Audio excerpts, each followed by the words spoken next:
Hello students, मैं हूं संजय और मैं आप सभी का इस चैनल पर हार्दिक स्वागत करता हूं और मैं आपको करवाऊंगा क्लास 10th की साइंस।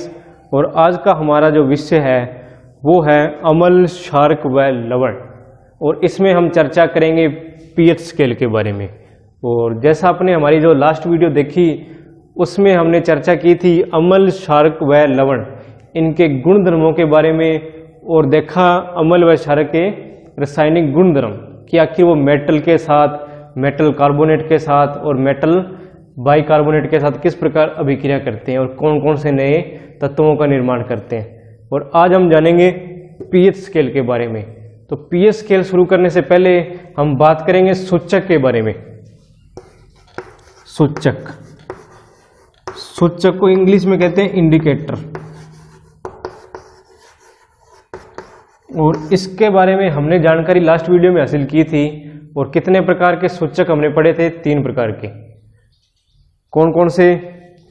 प्राकृतिक सूचक, संश्लेषित सूचक व ओल्फैक्टरी मीन गंधीय सूचक। और ये जो सूचक थे वो हमें जानकारी उपलब्ध करवाते थे कि कोई विलयन है वो अम्ल है या क्षारक।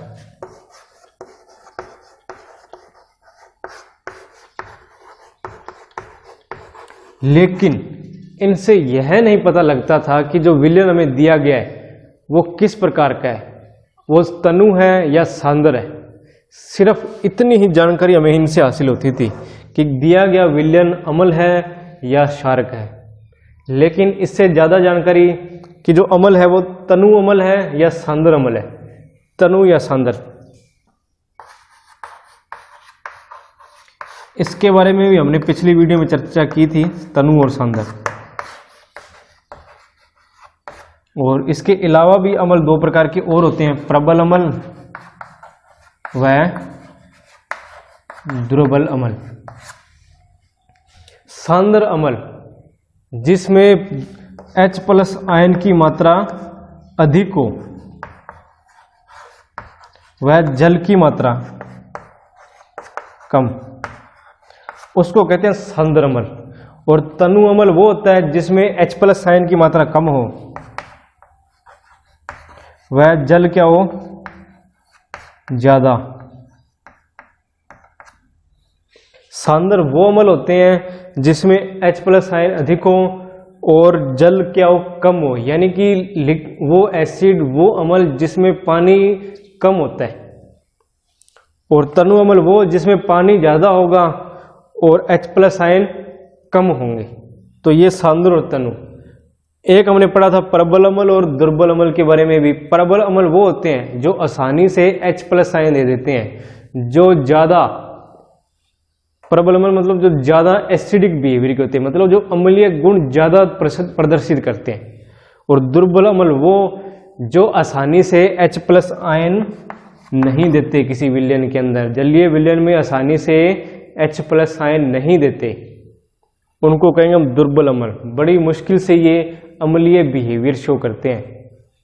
तो ये है अम्ल के बारे में जानकारी, तनु अम्ल और सांद्र अम्ल, प्रबल अम्ल और दुर्बल अम्ल।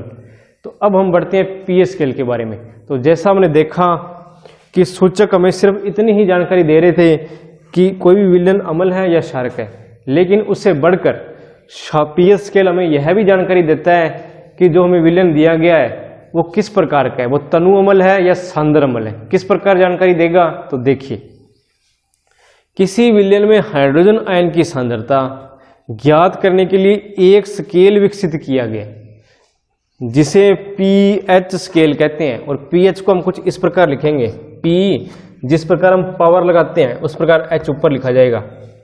यह गलती आपने नहीं करनी, ज्यादातर कुछ इस प्रकार लिखते हैं बच्चे, तो इस प्रकार आपने नहीं लिखना, इस तरह आप इसको लिखोगे।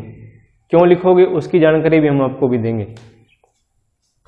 जिसे पीएच स्केल कहते हैं, मीन्स कोई विलयन हमें दिया हुआ है, कोई सॉल्यूशन हमें दिया हुआ है, उसके अंदर हमें H+ आयन की मात्रा बताएगा, भी कितने H+ आयन इसमें प्रेजेंट है, भी कम H+ आयन प्रेजेंट है या ज्यादा H+ आयन प्रेजेंट है।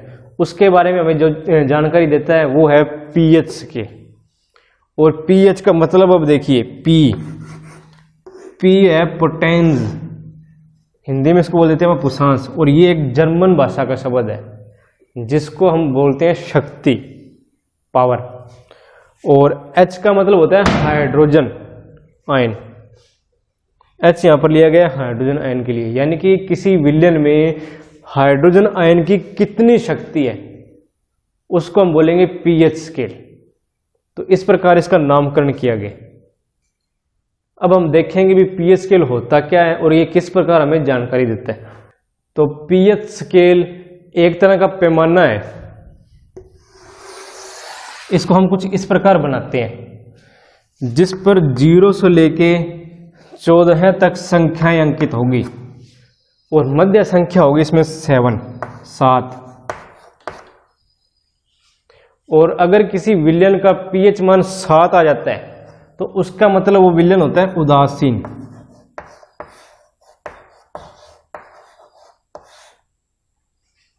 और उसके बाद में इधर घटते क्रम में हम लिखेंगे 6, 5, 4, 3, 2 और 1। 7 से जब इधर बढ़ते जाएंगे तो अम्लीय प्रकृति बढ़ती है।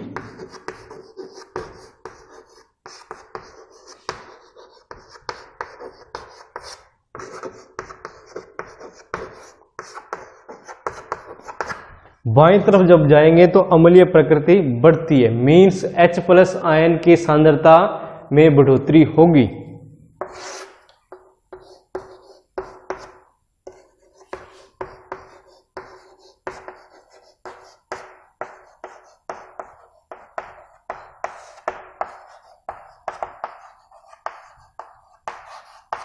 ये आप तीर का निशान लगा किस तरह लिख सकते हो। 14 से जब इधर आएंगे बाईं तरफ तो H+ आयन की सांद्रता में वृद्धि होगी और अम्लीय गुण बढ़ेगा। कई बार प्रश्न आ जाता है ये कि pH स्केल में दाएं से बाएं जाने पर अम्लीय प्रकृति पर क्या प्रभाव पड़ता है। तो आप क्या लिखोगे कि दाएं से बाएं जाने पर अम्लीय प्रकृति बढ़ती है और H+ आयन की सांद्रता में भी वृद्धि होती है। और अगर हम 7 से राइट साइड में जाएं, दाएं साइड में जाएं, तब क्षारीय प्रकृति बढ़ेगी। क्षारीय प्रकृति बढ़ती है। इस पे भी हम नंबर इंडिकेट कर देते हैं 8, 9, 10, 11, 12, 13 एंड 14। अब इसमें एक रिजल्ट हमारे सामने आता है क्या कि जो 0 पे है, जिस विलयन का मान pH मान 0 होगा तो वो क्या होगा, प्रबल अम्ल।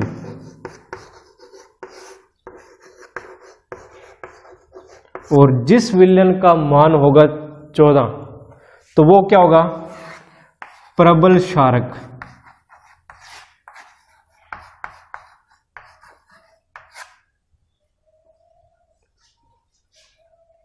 सात होता है वो होता है उदासीन, वो ना तो अम्ल होता और ना क्षारक। और जैसे जैसे हम इधर बाईं साइड में बढ़ते जाएंगे इस 7 से अम्लीय प्रकृति बढ़ती जाएगी। 6 क्या होता है, अम्ल, लेकिन दुर्बल अम्ल। 5 पर और H+ आयन की सांद्रता में वृद्धि हो जाएगी। तो इस प्रकार हम H+ आयन की सांद्रता को चेक करते हैं। और pH स्केल ज्ञात करने के लिए हमें चाहिए सार्वभौम सूचक, यानी कि यूनिवर्सल इंडिकेटर।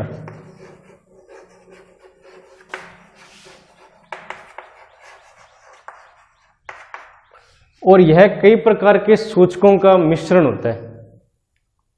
और ये pH स्केल के मान को किस प्रकार बताएगा, यह हर मान पर अलग अलग रंग प्रदर्शित करेगा। अगर किसी विलयन का मान 0 है, यानी कि वो प्रबल अम्ल है, तो ये लाल रंग से उसको दर्शाएगा। अगर 1 नंबर है तो हल्का लाल रंग हो जाएगा थोड़ा। और अगर किसी विलयन प्रबल क्षारक है तो उसका रंग हो जाएगा बैंगनी, वॉयलेट कलर। उदासीन कलर हरे रंग का रहता है। इन सभी रंगों को और पीएच स्केल को किस प्रकार हम किस किस रंग से प्रदर्शित करते हैं, तो वो आप एक इस डायग्राम के माध्यम से देख सकते हैं। तो आप देख सकते हैं भी किस प्रकार 0 वाला लाल और 14 वाला बैंगनी कलर का होता है, और बीच वाले जितने भी है वो उस प्रकार के रंग प्रदर्शित करेगा। और उस रंगों के आधार पर हम पता लगा सकते हैं कि कौन सा विलयन का क्या पीएच मान है, और हमें उससे पता लग जाएगा कि वो विलयन किस प्रकार का है, सांद्र है या तनु है, अम्ल है या क्षारक है। तो ये होता है इसके अंदर पीएच स्केल। अब हम बात करते हैं दैनिक जीवन में पीएच के महत्व पर, और डे टू डे लाइफ के अंदर पीएच का जो स्केल है वो हमारे लिए बहुत महत्वपूर्ण है। जो हमारा मानव शरीर है उसका पीएच 7 से लेकर 7.8 के बीच में रहता है, और जितने भी जीवित प्राणी हैं उनका संकीर्ण पीएच परास में जीवित रह सकते हैं। वो जितने भी जीव जंतु हैं वो संकीर्ण पीएच परास में ही जीवित रह सकते हैं।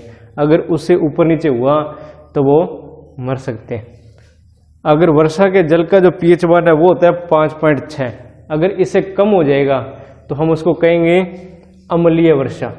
और यह अम्लीय वर्षा, इसका पानी जब नदियों में जाएगा तो नदियों के पानी को भी अम्लीय बना देगा, जिसके कारण वहाँ जो जीव जंतु होते हैं नदियों में उनका जीवन खतरे में पड़ जाएगा।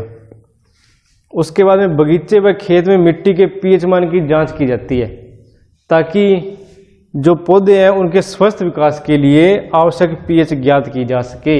हर पौधे का अलग अलग पीएच पर विकास होता है, वृद्धि करता है हर पौधा अपना अलग अलग पीएच पर, और पीएच ज्ञात करके हम पता लगा सकते हैं कि इस पौधे को किस प्रकार की ज़रूरत है। उसके बाद में जो हमारे मुंह का पीएच मान होता है वो होता है 5.5 से भी कम होता है। अगर 5.5 होता है और अगर इससे कम हो गया तो दंत से आरंभ हो जाता है, हमारे दांत का क्षरण, उनका खुरना आरंभ हो जाएगा, खराब होने शुरू हो जाएंगे हमारे दांत। अब अगला जो पॉइंट है वो है हमारे पाचन तंत्र के बारे में। हमारे पाचन तंत्र में भी क्या है, उदर के अंदर पेट में हाइड्रोक्लोरिक अम्ल का उत्पादन होता है। हाइड्रोक्लोरिक अम्ल HCl, जो क्या है भोजन के पाचन में सहायक होता है। तो देखिए हमारा उदर हाइड्रोक्लोरिक अम्ल उत्पन्न करता है। यह उदर को हानि पहुंचाए बिना भोजन के पाचन में सहायक होता है। और हाइड्रोक्लोरिक अम्ल जो होता है तो वो क्या है कि अगर हम लेबोरेटरी में यूज़ करते हैं तो उसका अगर कुछ भी ड्रॉपलेट हमारे स्किन पे गिर जाएगा तो वो स्किन को जला देता है, इतनी कैपेसिटी होती है इसकी। लेकिन जो हमारे उदर के अंदर, जो पेट के अंदर जो रसायन उत्पन्न होता है हाइड्रोक्लोरिक अम्ल, तो वो ऐसा नहीं करता, क्योंकि एक लिमिटेड क्वांटिटी में उत्पन्न होता है वो, ताकि वो सिर्फ भोजन को पचाने का काम ही करे, शरीर को नुकसान ना पहुंचाए। लेकिन कई बार कुछ ऐसा भोजन हम ग्रहण कर लेते हैं, खा लेते हैं, जो आसानी से पच नहीं सकता। तो उस स्थिति में क्या होगा कि जो हमारा उदर है, पेट है, उसके अंदर ऐसे रसायन और उत्पन्न होंगे, हाइड्रोक्लोरिक अम्ल अधिक मात्रा में उत्पन्न होगा, जिसके कारण जो हमारे पेट में दर्द होगा, जलन महसूस होगी हमें। तो कुछ इस प्रकार का देखिए, अपच की स्थिति में अत्यधिक अम्ल उत्पन्न होने के कारण उदर में दर्द एवं जलन का अनुभव होता है। अत्यधिक मात्रा में जब अम्ल उत्पन्न होगा तो उसके कारण दर्द व जलन का अनुभव होगा। तो इसको ठीक करने के लिए, इसके निवारण के लिए एंटासिड जैसे क्षारकों का उपयोग होता है। एंटासिड मीन एंटी एसिड, जो एसिड मतलब अम्ल के विपरीत काम करें, तो ऐसे क्षारकों का उपयोग करेंगे। और हमने इसकी रिएक्शन भी की थी। अम्लों में क्षारकों की आपसी अभिक्रिया में क्या बनाया था, उदासीन लवण बनते हैं, उदासीन लवण। तो ये क्या करेगा, अम्ल के प्रभाव को खत्म कर देगा। जो एंटासिड है वो अम्ल के प्रभाव को खत्म कर देगा। तो कई बार पेपर में 1 मार्क्स का क्वेश्चन आता है एंटासिड के बारे में, भी एंटासिड क्या होते हैं। तो आप इसको यहाँ से लिखोगे, अपच की स्थिति में अत्यधिक अम्ल उत्पन्न होने के कारण उदर में दर्द एवं जलन का अनुभव होता है, और इसके निवारण के लिए एंटासिड जैसे क्षारकों का उपयोग होता है। तो ये उसके बाद में इसका उदाहरण लिखेंगे हम। इसके लिए मैग्नीशियम हाइड्रोक्साइड, और इसको हम बोल देते हैं मिल्क ऑफ मैग्नीशिया, इसको ये भी बोल सकते हैं, जैसे दुर्बल क्षारक का उपयोग होता है। तो इसके अंदर आपके 2-3 क्वेश्चन बन रहे हैं, तो इसको ढंग से आप नोट डाउन कर लीजिएगा। एंटासिड क्या होते हैं उसका एग्जाम्पल। ये ज़्यादातर 1 मार्क्स के क्वेश्चन बनते हैं। और ये कंप्लीट है आपका दैनिक जीवन में पीएच का महत्व।